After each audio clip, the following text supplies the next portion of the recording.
น้องเป็นสาวคอนแงนยองบอกเคยมีแฟนน้องเป็นลูกอีสาน That's fun. All right, so That sounds so good on a microphone. It doesn't normally sound that good. notice the difference between the low volume and the way you were just talking now, high volume the first time you did. Welcome to 501c3BS. I'm your host, Zoot Velasco, Director of the Gianneschi Center for Nonprofit Research at Cal State Fullerton's Mahalo School of Business and Economics. Join me today as we debunk the myths of the social sector. We will cut down the weeds and clear your path for organizational growth. This is Zoot Velasco with 501c3BS. We're here today in the studio with Charles Antis of Antis Roofing. Charles is kind of famous here at Cal State Fullerton and at throughout the county for his philanthropy that his company has done and kind of leading the way for other companies to get into philanthropy as part of their business model. And it's part of a new thing that's not really new, but it's new to a lot of people, which is corporate social responsibility, also known as CSR. Corporate social responsibility is something that's required at every business school in Europe, but until recently has not been a requirement at most business schools in the U.S. And since the Gianneschi Center runs out of a business school, we've been instrumental at kind of helping get a corporate social responsibility class started here at Mahalo School of Business at Cal State Fullerton. And Charles has been very instrumental in helping with that because he's been working from the corporate side of that kind of tilting at windmills for a while now.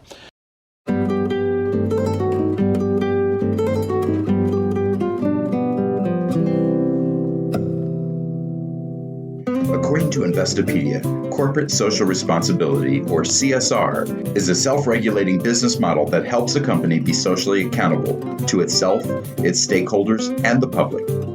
By practicing corporate social responsibility, also called corporate citizenship, companies can be conscious of the kind of impact they are having on all aspects of society, including economic, social, and environmental.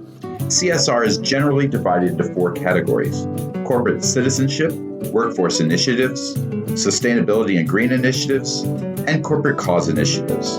Let's talk about these individually. Corporate citizenship includes involvement at the local level with chambers of commerce, service clubs, local charitable organizations, schools, and colleges. Workforce initiatives might include programs that increase diversity and inclusion, corporate team building exercises like a corporate build day, and leadership diversity programs. Sustainability and green initiatives are all those things companies do to lower their carbon footprint and show that they are working towards environmental goals to lower the effects of climate change, such as LEED buildings, renovations instead of new construction, and recycling programs. Corporate cause initiatives are simply marketing strategies to market a company's CSR, such as when a company partners with a charity with a common mission as part of a marketing strategy to show its commitment to the community. An example of this would be when an NBA basketball team opens up a sports program at a local Boys and Girls Club. As community organizations, we benefit from CSR in a big way and need to start thinking like our funders. How can we help them give to us? Our guest today is doing a bit of all of these categories within his CSR. So, Charles, why don't you tell us a little bit about yourself, your company, and how you got into the CSR business? Okay. Thanks, Zoot. It's exciting. I'm excited for this. I'm excited to be here. I'm excited for everything that you're doing here at Mahalo. But how I got here, I mean, I'm a contractor. In fact, Antis Roofing is celebrating its 30th year. I founded it 30 years ago. And on our tagline, it says, on this year, our branding says 30 years keeping families safe and dry. And so we have in our brand a purpose component, which ties into our marketing. But, that's where we are today. I didn't know that was a thing. In fact, it was counterintuitive to me. It would have felt on very many reasons wrong to talk about social giving. But how I got here was just kind of life experience. I think kind of those fundamental things you learn as a kid from your parents or my parents, it was kind of do the right thing no matter what. and maybe some of the church stuff you get when you're young, you do the right thing or you'll be cursed. I mean, maybe it started off a little rough in my head. Maybe there was a little fear of God. And so sometimes when I started my business, when somebody had a roofing problem, it felt like it was my problem, whether or not they had the capacity to pay for the performance. I felt sort of a wholeness with the people that had the pain, and I felt like I had to do something. And so I snuck into CSR, I would say at first painfully. And I've told the story many times. It's probably the story I tell 1,000 times a year. I tell it more than once every day, almost, our origin story of when I walked inside that home in my first year because a little girl with a smiley face pulled me inside. I didn't want to go inside because all I smelt was the mildew coming from it. I knew they didn't have any money, but she pulled me into her bedroom to show off the unicorn poster on the wall. At that time, my eyes were drawn to the ground where I saw 4 mattresses on the floor with moldy bedding. And ever since that first big interruption, I couldn't help but do something. And I often call it my doctor on an airplane moment. When you're a doctor on an airplane, we all think this. And I believe it's true that when there's a doctor on an airplane and the pilot comes over, we have a medical emergency, is there a doctor on the plane? I think we all believe that doctor's going to raise his hand and help. And that's what I did then. And then that doctor, after he performs that service and saves that life, I believe, and I bet you most of our listeners today believe, that doctor's not going to send a bill. And I think that there was just something pure in that moment when I was in that house that day with that little girl in the moldy mattress, that when that mom walked back in the room, I looked at her and something came up in me that I was nervous about. I tried to keep it from coming out of my mouth, but I said, I'm going to take care of your roof. And that was the first roof Antis Roofing ever donated. And they needed a whole new roof, and I had to get volunteers because we didn't have any employees yet. But that became part of who we were. And I didn't know it. We became kind of, I would say, kind of struck with the condition that originally didn't feel necessarily good or bad, but we just couldn't let anybody have a leaky roof just because it didn't have the money to pay. Let me say that again. We couldn't let anybody have a leaky roof just because they didn't have the money to pay. And eventually that became a purpose. And eventually that became why, we didn't know it yet, but eventually that became why our employees stayed. And so CSR snuck up on me, and then eventually it became part of our messaging, but not until after I got a call from Sharon Ellis, the CEO of Habitat for Humanity here in Orange County about 11 years ago, where she asked us if we would give that first roof give. Would you donate a roof? Because I have a family that needs it. And it was easy for me at that moment. I knew what she was going to ask for when I heard she called. So it was easy for me to say yes. And it was a little weird because we donated that roof and then they talked about it, and that felt funny because we never really talked about our giving. It felt like something we should do.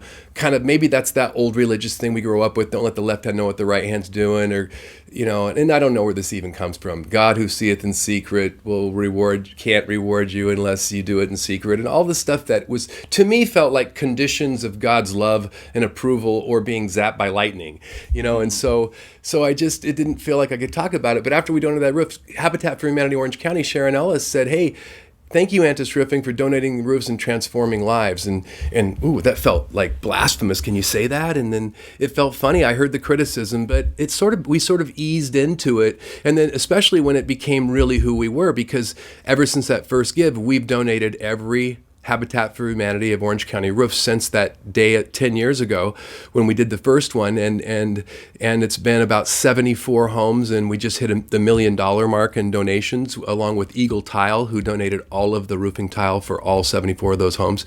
So this has became who we are, and now we know how to talk about it because we eventually emulated how Habitat talked about it. So that was a really long answer to a simple question, but that's kind of how we got into it. Well, you kind of got into something there that I want to get into, which is, a lot of business people that have been fortunate in their lives, they give and they feel, that it's not something to brag about because it takes away the giving if you're bragging about it, if you're talking about it. But from the philanthropy side, from the side of us organizations who are trying to encourage people to give, we often goad you into talking about it because we need you to tell others and be a model for others. And how did that first conversation go where you had to be kind of talked into talking about your giving? Well, that happened in a lot of layers, Zoot. I mean, because, again, I had such a bias built into my brain about not talking about it. I think, though, that I was able to hear a lot, the wisdom of the other board of director members of the Habitat for Humanity Orange County Board, and things that would be profound to me that I don't know where I heard, but now they're part of what I talk about, and that is, if we don't talk about it, how can it grow? I finally understood that now I'm the one who I'm that ambassador that says that because I'm on some national boards, particularly in the roofing industry, where we've been able to rally up over 200 companies to donate all of the Ronald McDonald House roofing for all 164 Ronald McDonald houses across the U.S. And wow. and that's been an exciting, beautiful thing to be a part of. But the bias that I had to break was my original bias, and that would be there'd be a lot of roofers my age, baby boomers, in Texas or Florida, and they would raise their hand and say, I'm going to donate a roof, but by gosh, we're not going to talk about it. And that was scary at first, but now I know how to hit that back when you feel that way, because that's how I used to feel. It's like, dude, I used to feel like you and nothing happened. We did so little, but now I've adopted this millennial philosophy of talking about it, not only what's good, but what's not working. I'll tell you what's not working too, because I'm trying to come to a better way to do business. But I'm finding that everything changes because of it. Our culture's better. Our clients understand us more. They know who we are. They know that they're aligned with us. And then why this whole thing is very, like me, like you'll hear me, and I don't just talk about Habitat for Humanity. I don't just talk about Ronald McDonald House. I also talk for United End Homelessness. I also speak for, any number of social issues that press us. So how do I do that? That seems like I'm diluting my brand, but that's where you get down really into what fulfills you. I know what fulfills me. It fulfills our company to keep people safe and dry. That makes sense in your mind. But I know further what fulfills me, Charles Antis, because I've done a myriad of studies. I don't know if that makes sense, but I've done all sorts of studies and self-diagnosis of, from DISC, Myers-Briggs, Imperative Purpose Lab, where I know what fulfills me. And because I know what fulfills me, it allows me to talk about something authentically. And I'm fulfilled by igniting passion in others for social change. So if I can awaken you to that cause that fulfills you, then not only will you be happier in your life like I feel today, but you'll also be able to have the impact in the world that your best self could have. So I think this is a podcast for people who work in the social service sector, but I'm hoping that when they're talking to corporations, that they might share this podcast with their corporate partners, and they might hear what you're saying. One of the things that I think often we think is, well, a corporation is afraid to talk about their giving to their peers because they're afraid it's going to encourage every nonprofit under the sun to come and bother them and hit them up for things. Have you found that to be a problem for you? And what's your take on a corporate person who says, well, I'm worried about putting my name out there because I don't want everybody hitting me up for money? Yeah, I do hear that a lot. I hear that across the country too, and I can tell you that that is a healthy fear. You will be hit up, but that's where you need to understand for your company why you exist. Like Antis, knowing our why. We exist to keep families safe and dry. We donated all the Habitat roofs. We got recognition for it. The next year, 60 nonprofits came after us. We donated roofing service to over 60 nonprofits. That was really awesome. It was a little crazy. So right now we're refining it. We're refining it under what we live for. So nonprofits that come to us for stuff that's not related as much to keeping families safe and dry, we have to put them not as high on a priority under our umbrella as those that those things like Habitat for Humanity, United in Homelessness. Some of the big giving, like the $100,000 roofs, we can't afford to give away 60 of those in a year. We might be able to afford to give away a few of them, and the Habitat roofs. So what we end up doing is we end up keeping the purpose of our brand promise, which is keeping them safe and dry. So in the event of a storm, That's the no limit. Yeah, we will send troops out there. We will get up on the roof in the rain. We will plug the hole. We will get you dry. And then we'll do our best to help find donors to donate, if it's a nonprofit, to donate some of the product, which we can broker because we have a lot of attention on us. Sure. Or we'll reach out to other roofers. And now we're starting to get a concert of other roofers that want to give locally, which is a really exciting thing. You got to realize every local nonprofit around here that has the sophistication to reach out has a board of directors that are business leaders local in our economy. They're the ones that literally make our economy turn. And when they see you trying, even when you fail, and we fail, we've had failed gives this year that we raised our hand to give and we weren't able to do it. But even those nonprofits and those leaders that see us try and it doesn't work out, man, we gain a relationship that lasts forever. We live in a highly litigious world, and I'm not saying, we won't get served, but when you, by everything you do, try to do right by people, and you really live that and you teach that, and even though you'll find times in your company it's not perfect, but you try to straighten it out, then I think that you can relatively expect some protection out there from bogus stuff hitting you.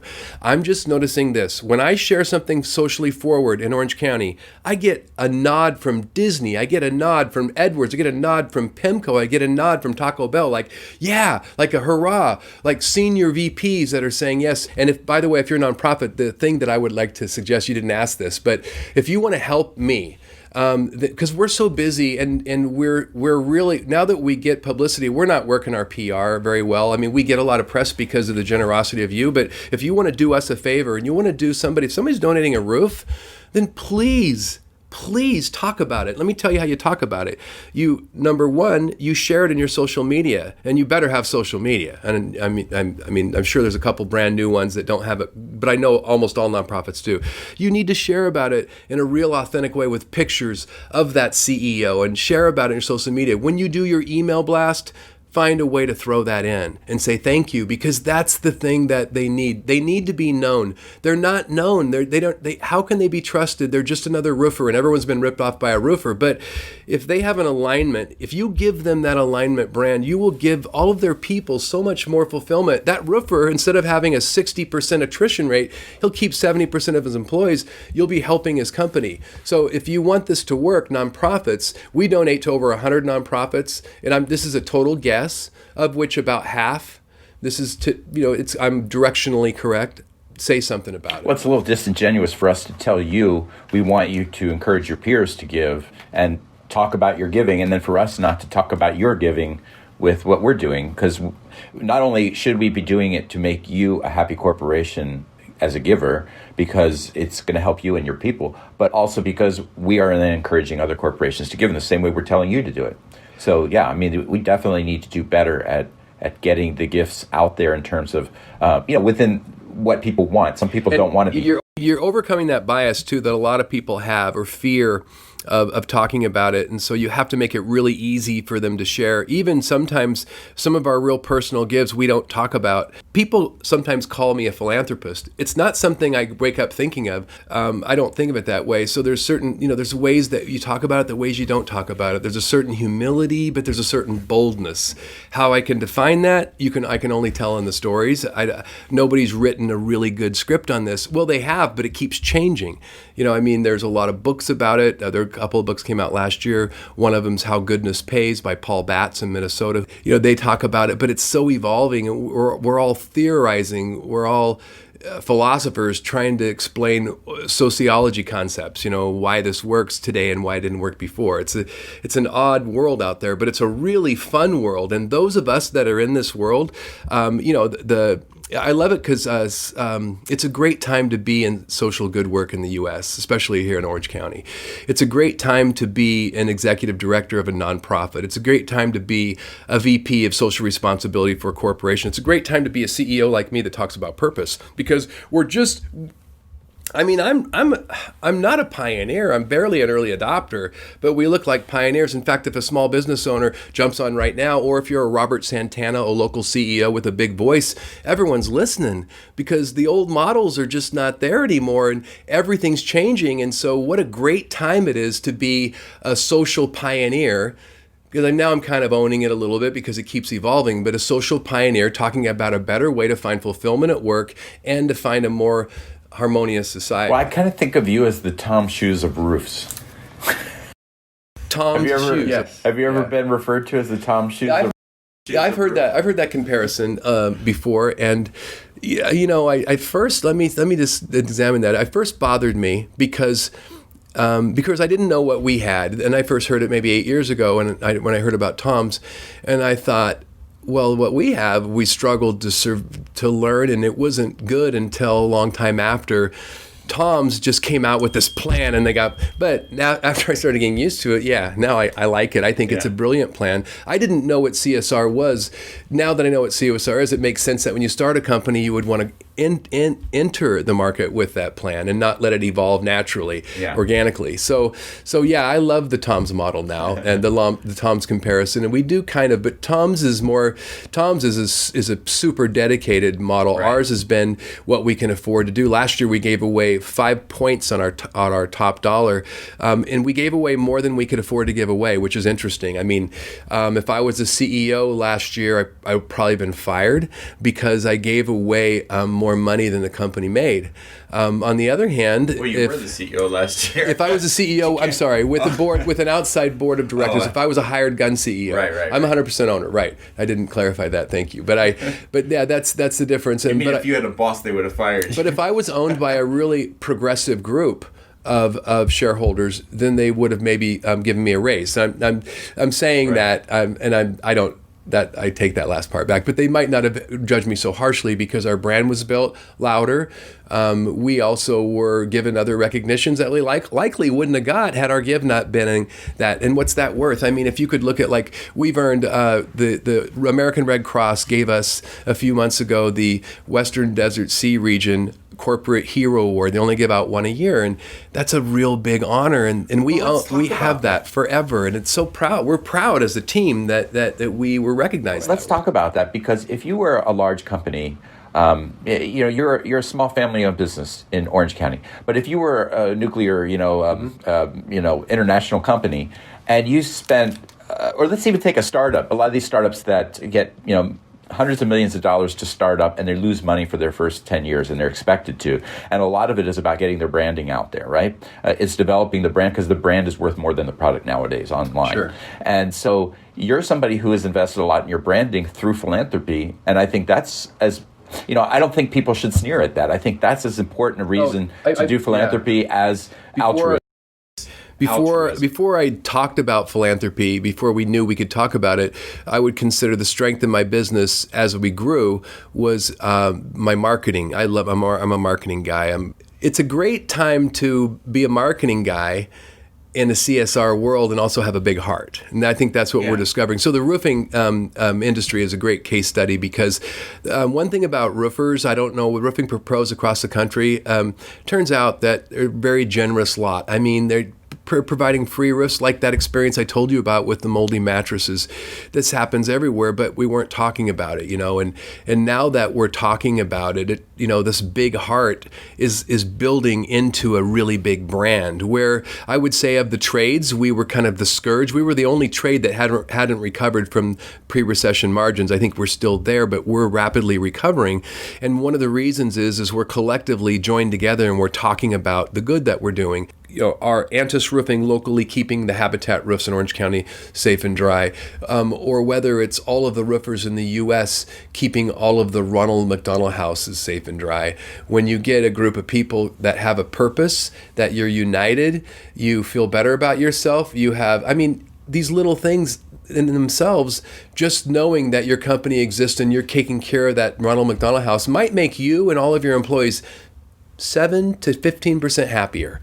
I mean, what's that worth? 7 to 15% happier. It's like, if you can bring purpose into there, that's what we really want to do. We want to make happy employees. Happy employees are productive employees. Happy employees are honest employees. And also, when you build this into your culture, unhappy employees that won't get happy will self-select out, and that's a blessing. I think that's a really important point you bring up, because when we talk to employers, or when you talk to each other, people always talk about, the importance of philanthropy and giving, the importance of it in your tax donations, the importance of it in your marketing.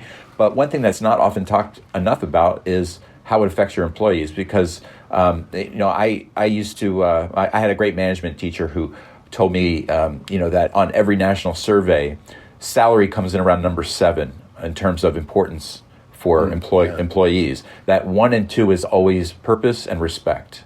And if you can give people a sense of purpose and a sense that you respect them, that they're more likely to stay involved. And I know from my work as a Rotarian, I'm very involved in Rotary International. And as a Rotarian, people join Rotary because they want to network. They want to help their network. But they stay in Rotary because of the service projects and what they give back to the community. That's what really hooks them in to stay for a long time. And that was certainly true of me. And I think you're doing that with your employees. So they're coming in because they want a paycheck, but they're staying because they feel fulfilled. That's our intent.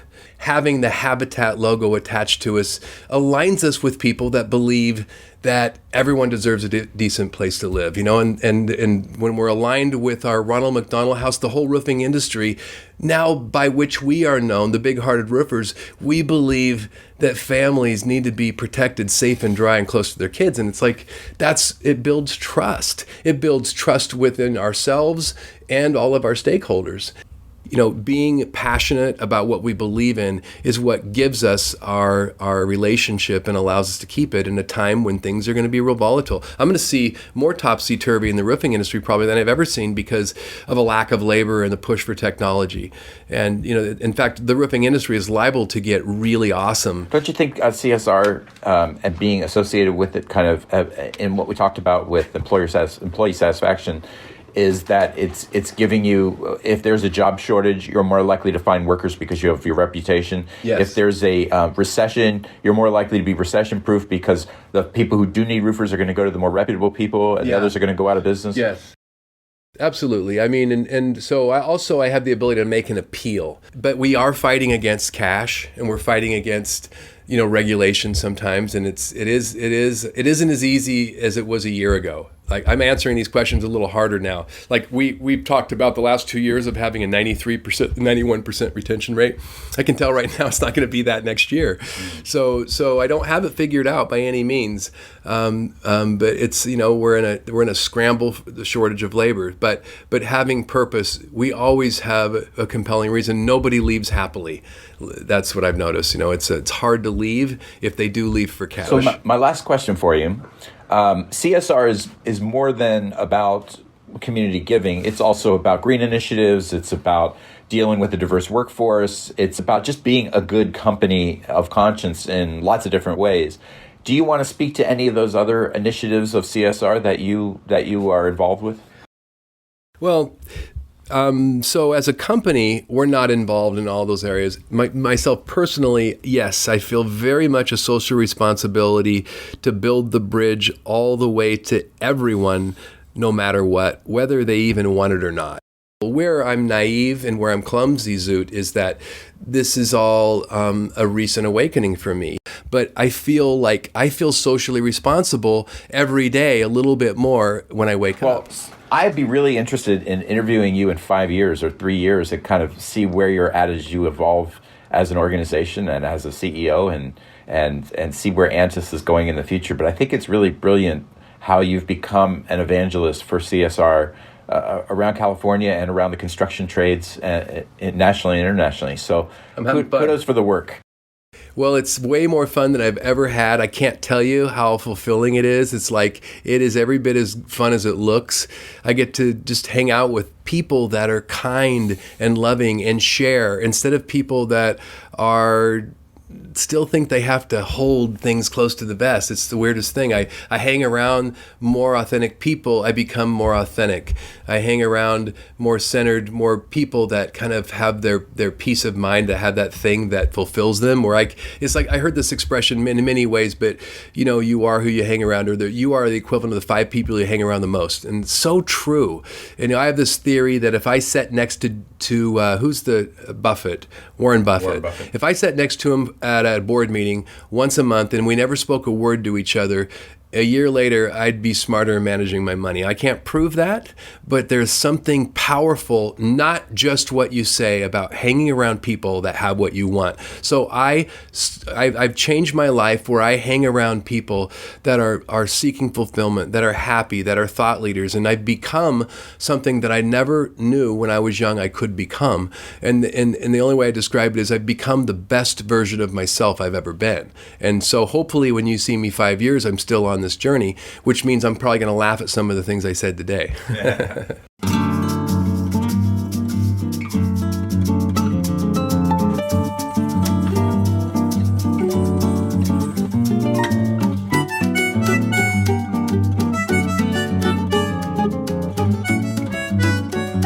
Thank you for listening to 501c3 BS, Deprogramming for Organizational Growth.